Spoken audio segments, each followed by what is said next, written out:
አሊ ሁስኒ ካማኒ በተወለዱበት የማሻድ ከተማ በድህነት ነበር ያደጉት። በቀን ጠግበው የሚበሉባቸው ቀናት ጥቂት ነበሩ። አባታቸውና የእናታቸው ወገኖችም የሺዓ እስልምናን አስተምሮ ዘልቀው የተማሩ ስለነበሩ ካማኒ ያንኑ መስመር እንዲከተል ፈለጉ። ካማኒ በወጣትነታቸው የሥነ ጽሑፍ ዝንባሌ የነበራቸውና በገጣሚነታቸውም የታወቁ ነበሩ።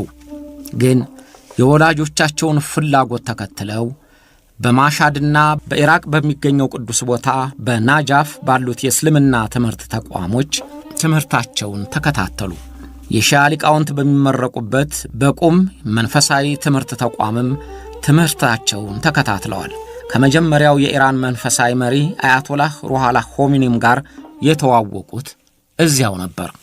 በሆሚኒ አስተምሮ የተማረኩት ካሚኒ የፖለቲካ አስተሳሰባቸውን ተከታይ ሆኑ።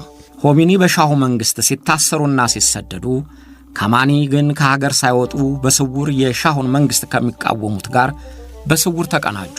ለፖለቲካ አቋማቸውም ዋነኛ መነሻ የሆናቸው የግብፁ የሃይማኖት መሪ ሰይድ ኩቱብ የወደፊቱ የእስላሞች ምድር በሚል ርዕስ የጻፈው መጽሐፍ ነው። መጽሐፉ የእስላም ወንድማማችነትና አልቃይዳ እንዲመሰረቱ ገፋፍቷል ይባላል። የእስልምናን ሃይማኖት መተዳደሪያቸው ያላደረጉትንም መንግስታት ለማስወገድ መጠቀሚያ ሆኗል ይባላል። ካማኒ ያንን በአረብኛ የተጻፈ መጽሐፍ ወደ ፋርስ ቋንቋ ተረጎሙት።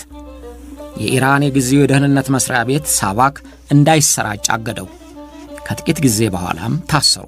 ካማኒ ከኢራን ሳይወጡ 13 ሙስሊሞች ያሉበትን ድርጅት በሚስጥር አደራጅተው የንጉሱን መንግስት በመቃወም ገፉበት። በተደጋጋሚም ታሰሩ።